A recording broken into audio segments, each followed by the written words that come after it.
Rabbil alamin wa bihi nasta'inu ala umuri dunya waddin wal aqibatu lil muttaqin wa la udwana illa 'alal zalimin. Asyhadu an la ilaha illallah al malikul haqqul mubin wa asyhadu anna sayyidana Muhammadan abduhu wa rasuluhu shadiqul wa'dil amin. Allahumma salli wa sallim wa barik ala sayyidina Muhammadin wa ala alihi wa ashabihi wa man tabi'ahum bi ihsanin ila yaumiddin, amma ba'du. Hadirin jamaah yang dirahmati oleh Allah Subhanahu wa taala.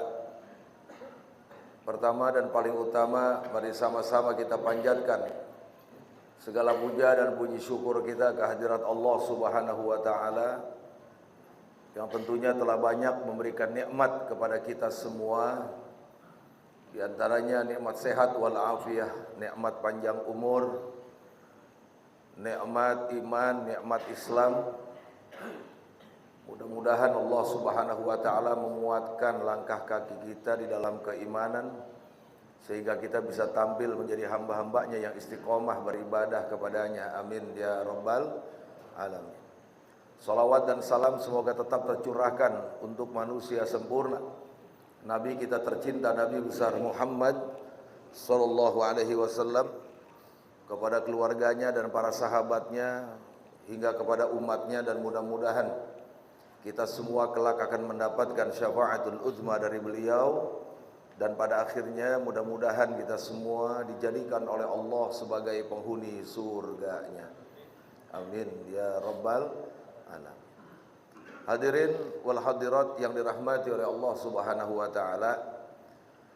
Saat ini kita masih ada di bulan yang sangat mulia, yaitu bulan yang di dalamnya terjadi satu peristiwa yang sangat luar biasa, yaitu hijrahnya Nabi kita tercinta, Nabi besar Muhammad sallallahu alaihi wasallam, yaitu bulan Muharram. Banyak peristiwa-peristiwa besar sebetulnya di dalam bulan Muharram ini. Di antaranya mendaratnya perahu Nabi Nuh, kemudian diselamatkannya Nabi Ibrahim oleh Allah Subhanahu wa taala dari dibakar oleh Raja Namrud, dan seterusnya dan seterusnya. Begitu pula di dalam bulan Muharram ini kita juga diperintahkan untuk melaksanakan puasa sunnah, yaitu Tasu'a dan Asyura. Alhamdulillah sudah kita laksanakan. Juga di bulan Muharram ini kita sangat dianjurkan untuk memberikan santunan kepada anak yatim. Sungguh pun memberikan santunan kepada anak yatim itu enggak mesti di bulan Muharram. Artinya di luar bulan Muharram juga sangat baik. Nah, cuman sudah menjadi suatu kebiasaan di bulan Muharram ini banyak umat Islam yaitu menyantuni anak-anak yatim. Bicara bulan Muharram berarti bicara bulan Hijriyah. Bicara bulan Hijriyah berarti kita mengingat tentang hijrahnya Nabi kita tercinta, Nabi besar Muhammad sallallahu alaihi wasallam. Perlu kita ingat selalu peristiwa ini. Jangan sampai kita melupakan sejarah hijrahnya Nabi kita tercinta, Nabi besar Muhammad sallallahu alaihi wasallam. Karena ada nilai hikmah yang sangat luar biasa. Di mana kita punya Nabi melangsungkan hijrah itu, yang pertama dasarnya adalah perintah Allah Subhanahu wa taala, yaitu Al-Baqarah 228. Allah perintahkan kepada Nabi untuk berhijrah. Apa alasannya? Alasan yang pertama, diperintahkan untuk hijrah karena kondisi dan situasi yang mengharuskan kita punya Nabi hijrah. Bukan karena takut sebetulnya, tapi situasi udah sangat gawat sehingga Allah perintahkan kita punya Nabi hijrah. Karena kalau dibilang Nabi takut, harusnya dari awal beliau menyebarkan risalah, menyebarkan kalimat la ilaha illallah secara terang-terangan. Saat itu pula kita punya Nabi mendapatkan intimidasi. Maka saat itu pula harusnya kita punya Nabi hijrah meninggalkan kota Mekah, tapi tidak. Kurang lebih berdakwah di kota Mekah secara terang-terangan itu 11 tahun lamanya, nggak main-main. Dulu kita punya Nabi itu dikasih gelar, dikasih julukan oleh orang-orang Mekah dengan gelar Al-Amin. Nggak ada satu manusia pun saat itu dan hingga saat ini dikasih gelar sama masyarakat yaitu Al-Amin, nggak ada. Hanya Nabi kita tercinta, Nabi besar Muhammad Sallallahu Alaihi Wasallam. Anda bisa bayangkan manusia dikasih gelar Al-Amin, artinya manusia yang jujur, manusia yang dapat dipercaya. Anda bisa bayangkan bagaimana perangai beliau sampai dikasih gelar Al-Amin, bagaimana akhlaknya. Subhanallah, nggak main-main ini kita punya Nabi. Tapi pada saat beliau diperintahkan oleh Allah secara terang-terangan berdakwah, yang kemudian beliau mengumpulkan penduduk kota Mekah. Kenapa nurut dikumpulin? Karena tadi Al-Amin, Nabi ini orang yang sangat jujur, dapat dipercaya, ucapannya itu didengar. Maka ketika penduduk kota Mekah disuruh kumpul, kumpul itu. Begitu kumpul, apa yang terjadi? Nabi kita pidato, ceramah, kalau kayak sekarang nih, di dalam konten ceramahnya, isi ceramahnya mengajak manusia untuk meninggalkan menyembah berhala, untuk menyembah hanya kepada Allah Subhanahu wa ta'ala. Tapi apa yang terjadi, saudara? Udah dikumpulin, orang nurut pada kumpul, cuma disuruh ninggalin berhala, disuruh nyembah Tuhan Allah Subhanahu wa ta'ala. Akhirnya di antara mereka, wa fi riwayatin Abu Jahal yang berkata, apa dia bilang? Taballak alihada jama'tana ya Muhammad. Kalau bahasa kitanya nih, kurang ajar kau, kumpulkan kami hanya suruh mendengar ucapan seperti itu. Mulai saat itu yang tadinya Nabi kita dikasih gelar Al-Amin berubah menjadi Al-Kadzib, Al-Majnun, macam-macam udah gelarnya. Padahal puluhan tahun dikasih gelar Al-Amin gara-gara menyampaikan risalah tauhid, mengingatkan manusia hanya menyembah kepada Allah Subhanahu wa ta'ala, langsung berubah julukannya. Ini sunatullah, kalau ngajak kebaikan ya seperti itu resikonya. Ngajak kebenaran ya siap-siap tuh. Kalau bahasa sekarang dibully, begitu udah siap itu. Dulu Nabi nyaman dipanggil Al-Amin, tenang. Begitu menyampaikan risalah tauhid langsung berubah jadi Al-Kadzib, Al-Majnun. Gak cukup sampai di situ. Mulai saat itu permusuhan terhadap Nabi terus berlanjut. Sampai akhirnya ketika kita punya Nabi berdakwah sudah banyak pengikutnya, mereka pun tidak berhenti berupaya bagaimana caranya menghentikan dakwah Nabi yang dianggap membawa agama baru, ajaran baru, mau menghilangkan ajaran nenek moyang, kira-kira seperti itu. Akhirnya ekstrim mulai itu. Kita punya Nabi lagi sholat, maaf, kepalanya yang mulia dikasih kotoran onta. Tujuannya biar apa? Biar jerak. Tapi apa yang terjadi? Enggak, Nabi enggak ada urusan, lanjut terus berjuang. Begitu pula ketika Nabi sholat, lehernya dililit sampai lidahnya menjulur, matanya melotot, sampai Siti Fatimah, putri beliau itu marah, tapi dilarang sama Nabi dengan alasan ini belum pada paham nih. Kalau mau hijrah saat itu tuh udah mulai intimidasi fisik, saudara. Enggak, Nabi enggak hijrah, bertahan tetap. Lalu kemudian para pengikutnya satu persatu diteror. Sayyidina Bilal bin Rabah sampai disiksa, yang akhirnya ditebus Sayyidina Abu Bakar Siddiq radhiyallahu anhu. Lalu kemudian Sumayyah, seorang wanita, diteror, disuruh keluar dari ajaran Nabi Muhammad, dari agama yang dibawa Nabi Muhammad, sampai dibunuh. Mulai fisik, ada yang dibunuh, ada yang disiksa. Apa Nabi hijrah? Enggak, Nabi enggak ninggalin. Tetap beliau bertahan. Kenapa? Karena belum mendapat perintah dari Allah Subhanahu wa ta'ala. Tuh kalau takut tuh udah mulai fisik itu, ada nyawa itu.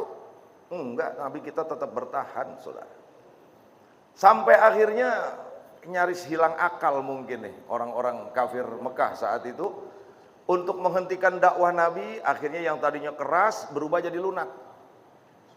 Keras sampai ada yang meninggal, ada yang dibunuh, disiksa, akhirnya agak melunak. Yang kemudian tawar-menawar kepada Nabi. Yang pertama yang Nabi ditawarin apa? Ya Muhammad, gini aja deh. Kayaknya lumayan capek juga nih, aneh nyegah ente untuk dakwah tapi lanjut terus. Maunya ente apa ini? Kalau ente mau duit, kita kumpulin semua sekota Mekah buat ente, yang penting berhenti ini dakwah. Ditolak sama Nabi. Oh mungkin mau jabatan, mau tahta, siap dah kita angkat ente jadi raja, kita semua nih jadi rakyat. Ditolak sama Nabi karena bukan itu tujuannya. Bahkan kepengen perempuan kali ini Muhammad nih, kita kumpulin wanita tercantik di kota Mekah sebanyak-banyaknya buat ente Muhammad. Ditolak sama Nabi karena tujuan dakwah Nabi itu bukan untuk harta, bukan untuk tahta, bukan untuk wanita, tapi untuk mengembalikan fitrah manusia yang hanya menyembah kepada Allah Subhanahu wa ta'ala. Akhirnya lama-lama ditawarin ini, tawarin itu, tawarin ini, Nabi tolak, dakwah jalan terus. Akhirnya ada penawaran lagi. Datengin lagi tuh kita punya Nabi. Ya udah begini aja deh Muhammad, ente duit nggak mau, perempuan nggak mau, tahta nggak mau. Kalau begitu kita berbagi aja dah. Habis ente dilarang juga susah banget nih. Dakwah terus, berjuang terus, kira-kira begitu. Bagaimana kalau sehari menyembah Allah, sehari menyembah berhala? Tuh penawaran yang luar biasa tuh. Kalau bahasa sekarang toleransi, mungkin begitu. Sehari nyembah Tuhan kamu, sehari nyembah Tuhan kita. Nabi ditawarin seperti itu. Apa yang terjadi? Kalau harta, Nabi yang nolak. Kalau tahta, Nabi yang nolak. Wanita, Nabi yang nolak. Tapi ketika tawar-menawar urusan menyembah, urusan akidah, ini bukan Nabi lagi saudara yang menolak, Allah langsung. Qul ya ayyuhal kafirun la a'budu ma ta'budun. Katakan Muhammad kepada orang-orang kafir bahwasanya engkau tidak menyembah apa yang mereka sembah. Jadi penawaran pencampur adukan agama bukan barang baru. Dari dulu udah ditawarin kita punya Nabi. Kalau istilah mereka toleransi, padahal bukan toleransi, mungkin toloransi namanya ini. Saya mau tanya nih sama jamaah, nih akidah nih, jawab yang kompak. Semua agama sama atau beda? Orang kencang, sama atau beda? Islam misalkan ya, sama Kristen, dari nama sama atau beda? Tempat ibadahnya, yang disembah, kitab sucinya, beda. Dari nama udah beda, gimana mau sama? Sampai ada yang mengajarkan ke umat Islam, disuruh mengakui kebenaran semua agama, bahkan mereka meyakini semua agama tuh pasti masuk surga. Gimana ceritanya? Surga itu dibuat oleh Allah, dasarnya la ilaha illallah. Siapa yang menerima kalimat ini surga. Siapa yang menolak kalimat ini neraka. Itu surga neraka dibangun sama Allah. Jadi Nabi udah ditawarin. Makanya bersyukur nih di Indonesia ada Majelis Ulama Indonesia. Alhamdulillah. Walaupun masih didorong-dorong suruh dibubarin begitu. Yang terakhir bikin fatwa haram salam lintas agama. Ada anggota DPR yang protes kan sambil geledek gini. Anggota DPR taunya urusan negara aja dah, jangan ikut campur urusan agama. Urusan agama nih biar ulama. Betul apa betul? Salam lintas agama kenapa dilarang? Karena mengandung doa. Mengandung doa, hati-hati. Ini bagian dari akidah. Makanya MUI mengeluarkan fatwa, kalau mau salam masing-masing aja agama. Jangan dicampur-campur. Ini nggak beda dulu Nabi ditawarin. Sehari nyembah Allah, sehari nyembah berhala. Saya mau tanya, tawaran seperti itu diterima atau ditolak sama Nabi?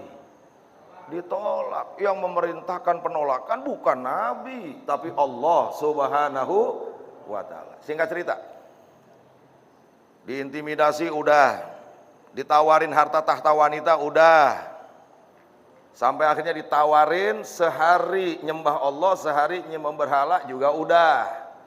Semua itu tertolak. Puncaknya yang akhirnya Nabi kita hijrah, pada saat itu orang-orang kafir kumpul di Darun Nadwa. Darun Nadwa ya kayak sekarang gedung DPR mungkin begitu dah, buat musyawarah. Ada 12 suku di kota Mekah saat itu kumpul semua para pentolan-pentolannya ini. Nah, di antara mereka yang sedang bermusyawarah ini nyelip satu kakek-kakek. Nggak tahu dari mana datangnya, dia udah dari situ. Mungkin karena nggak enak, jadi si kakek-kakek ini nggak disuruh keluar karena udah tua. Dalam tarikh atau sejarah Islam, si kakek-kakek ini pakai pakaiannya itu kayak bangsa Najd. Najd itu kalau sekarang Riyadh, 1000 km arah timur dari Saudi. Pakaiannya kayak orang Najd. Ternyata siapa kakek-kakek ini? Tidak lain tidak bukan iblis yang menyerupai manusia. Loh, kenapa iblis sampai serius tuh nyerupain manusia segala? Karena yang mau dihadepin ini bukan orang sembarangan. Nabi akhir zaman, Nabi yang paling top, yang paling istimewa, yaitu Nabi kita tercinta, Nabi besar Muhammad Sallallahu Alaihi Wasallam. Iblis turun tangan nggak main-main, langsung merubah dirinya atas izin Allah tentunya, yaitu seperti wujud manusia. Jadi iblis dulu ngadepin Nabi serius tuh, sampai berubah wujud jadi manusia. Gimana caranya untuk menghancurkan Nabi? Kalau ngadepin umatnya udah nggak perlu lagi rubah wujud jadi manusia, karena manusia banyak yang udah kayak iblis, jadi udah nggak repot-repot lagi. Udah gampang ngegelincirinnya, gampang ngegelincirinnya. Wah, ini ngadepin manusia super, nggak sembarangan. Singkat cerita, di antara mereka ada yang mengusulkan, udah gini aja nih, kalau Muhammad pengen berhenti dakwanya gampang, kurung aja di rumah, gak boleh keluar tuh Muhammad. Kalau bahasa kita tahanan rumah.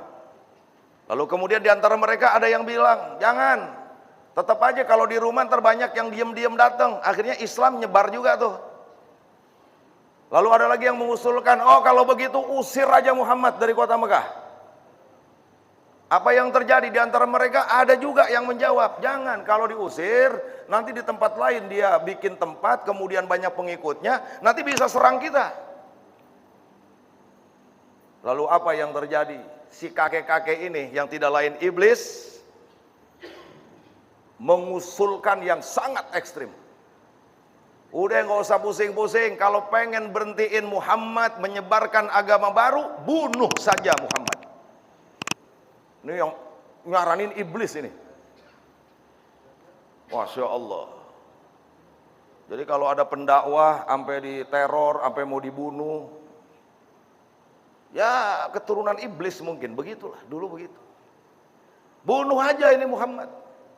Ada yang nyeletuk juga, wah bahaya kalau Muhammad dibunuh, bahaya, saya nggak setuju. Kenapa? Karena Muhammad ini dua suku besar, Bani Muthalib dan Bani Hashim. Ini bisa perang suku nih gitu. Karena iblis licik, Allah aja sampai di debat bagaimana? Gak ada makhluk Allah yang berani mendebat Allah kecuali siapa? Iblis, karena gak punya akhlak. Iblis itu iman, beriman. Iblis itu beriman. Ya Rabbi itu, manggil Allah aja ya Rabb, percaya adanya Allah, percaya keesaan Allah. Iblis tuh nggak pernah menyekutukan Allah, nggak ada sejarahnya iblis berani menyekutukan Allah, nggak ada. Tuh manusia ada yang berani menyembah selain Allah, berarti kan lebih parah dari iblis. Iblis beriman, iblis berilmu, top ilmunya. Mau bicara ilmu zikir, malaikat kalah. Saking topnya dia punya ilmu, berani mendebat Allah. Ketika dia mendebat Allah, merasa dirinya ini berilmu, itulah yang kemudian akhlaknya jatuh. Semuanya nyembah Adam, fasajadu, malaikat pada nyembah, illa iblis, kecuali Iblis ditanya sama Allah, "Iblis, kenapa ente nggak mau nyembah Adam?" Jawabannya simpel, saudara. Ana khairum minhu. Masya Allah. Saya lebih mulia dari Adam. Khalaqtani min nar wa khalaqtahu min tin. Saya dibuat dari bahan yang keren. Wah, dia dari tanah, gimana ceritanya? Anak baru kemarin gue suruh nyembah. Dia nggak tahu siapa yang nyuruh. Nih, iblis. Yang kemudian ketika penduduk kota Mekah saat itu yang lagi musyawarah, bahaya ini kalau perang suku. Iblis ngasih saran lagi, tenang, nggak usah bingung. Ini kan ada 12 suku. Muhammad kan cuma 2 suku, cuma 2 kabilah. Begini aja, kirim aja 2 pemuda setiap kabilah. Kalau 10 berarti 20. 20 rame-rame bunuh Muhammad. Nanti kalau perang bareng-bareng perangnya. Masya Allah, iblis nih. Singkat cerita, diikutin sarannya. Yang kemudian semuanya udah pada hijrah. Yang kalau dibilang Nabi kita hijrah karena penakut, ternyata Sayyidina Umar jagoan kota Mekah duluan. Nabi nggak pilih Sayyidina Umar buat nemenin. Yang Nabi pilih manusia yang lembut, Sayyidina Abu Bakar As-Siddiq yang nemenin. Singkat cerita, Nabi dikepung di dalam rumahnya bertiga. Sayyidina Ali, Rasulullah, Sayyidina Abu Bakar. Kemudian Sayyidina Ali suruh tidur di tempat tidurnya Nabi. Untuk mengelabui lah kira-kira begitu. Yang kemudian akhirnya Nabi dikepung oleh 10 kabilah tadi. Setiap kabilah kirim 2 pemuda tuh mau ngebunuh Nabi. Akhirnya Allah perintahkan baca surat Yasin 9 ayat. Yasin wal Quranil Hakim 9 ayat dibaca. Setelah dibaca tertidur semua. Lalu kemudian akhirnya Nabi keluar. Sampailah di satu gua namanya Gua Sur. Yang kemudian akhirnya lolos lagi, kemudian sampai ke Yasrib. Tuh hijrahnya Nabi kita tercinta, Nabi besar Muhammad sallallahu alaihi wasallam. Ini Allah abadikan dalam surat Al-Anfal ayat 30. Wa idh yamkuru bikal ladzina kafaru liyusbituka aw yuqtiluka aw yaqtuluka aw yukhrijuk wa yamkuruna wa yamkurullah wallahu khairul makirin.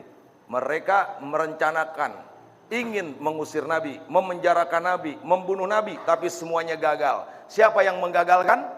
Allah subhanahu wa ta'ala. Jadi nggak usah khawatir. In tangsurullah yang surkum. Kalau bela agama Allah, pasti mendapat pembelaan dari Allah subhanahu wa ta'ala. Nah, walhasil hikmah hijrah akhirnya jadi sempurna Islam. Yang kemudian Islam menjadi menyebar ke seluruh penjuru dunia sampai ke kita semua.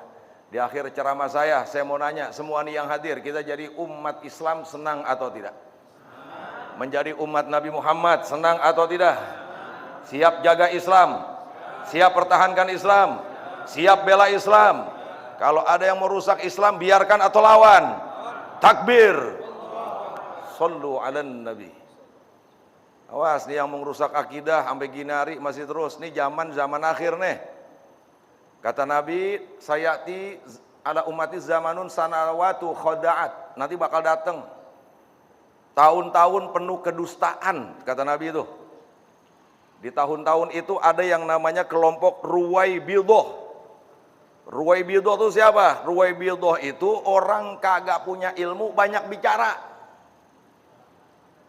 Padahal dukun, ngaku jadi kiai, akhirnya bisa ngomong sama semut. Hati-hati nih.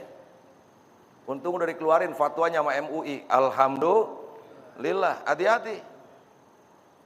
Ini zaman-zaman akhir, nggak punya ilmunya, tapi banyak bicara. Nggak ngerti ilmu nasab, baru mengkaji, belum paham ilmu nasab, udah berani bicara, akhirnya jadi gaduh dan jadi fitnah, saudara. Dari dulu nggak ada yang bicarain nasab para habaib. Sekarang orang bicara yang dia bukan ahli nasab. Ini namanya Ruwaibidah, kata Nabi. Bakal muncul nih. Benar yang Nabi sampaikan, ibadah Allah. Kayak contoh di pemerintahan aja. Bagaimana negeri ini mau maju? Yang bukan ahlinya ditaruh di tempat yang bukan tempatnya. Biasa ngurusin Gojek disuruh ngurusin pendidikan. Bagaimana ceritanya? Bisnis akhirnya. Yang harusnya dokter ngurusin kesehatan, ini kagak, bangkir suruh jadi menteri kesehatan. Ya udah, suntikan dibisnisin dulu akhirnya. Ini kata Nabi nih, namanya ruwaibidah, akan terjadi, dan ini lagi terjadi. Maka di akhir ceramah saya untuk mempertahankan agama, akidah nih, syariat, akhlak, wa kunu ma'as shodiqin. Syaratnya cuma satu, kita jangan jauh dari orang-orang yang benar. Karena ini tahun-tahun penuh dengan kedustaan, maka kita harus dekati orang-orang yang benar. Jangan jauh dari orang-orang yang benar, saudara. Ini perintah Allah, ya ayyuhalladzina amanu taqullaha wa kunu ma'as shodiqin. Siapa nih as-shodiqin? Siapa ini as-shodiqin? Innamal mu'minuna alladzina amanu billahi wa rasulihi summa lam yartabu wa jahadu fi sabilillahi bi amwalihim wa anfusihim wa ulaika humus shodiqun. Cuma dua orang-orang yang benar yang harus kita pegang, kita datangi, kita dekati, jangan jauh kita dari mereka. Yang pertama, orang yang punya iman kepada Allah dan Rasul, lam yartabu, tidak ada keraguan, mantap imannya. Kata Allah AA, kata Allah BB, kata Nabi AA, kata Nabi BB. Deketin. Apakah dia ulama seperti ini? Deketin. Atau dia bukan ulama, sekedar teman, orang biasa, tapi menjaga betul ketakwaan. Dia jauhin yang haram-haram. Yang begini as-shodiqin, deketin. Nggak mesti ulama. Orang biasa, pedagang, tapi sholat, jauhin kemaksiatan. Ini yang harus kita pegang. Jelas apa jelas? Wajahadu fi sabilillah bi amwalihim wa anfusihim. Yang kedua, jangan jauh dari para pejuang-pejuang Allah yang menegakkan dakwah amar ma'ruf nahi munkar, menegakkan jihad fi sabilillah. Ini orang-orang shodiqun, orang-orang benar seperti ini, saudara. Semoga kita semua diselamatkan iman Islamnya. Wa minkum. Assalamualaikum warahmatullahi wabarakatuh.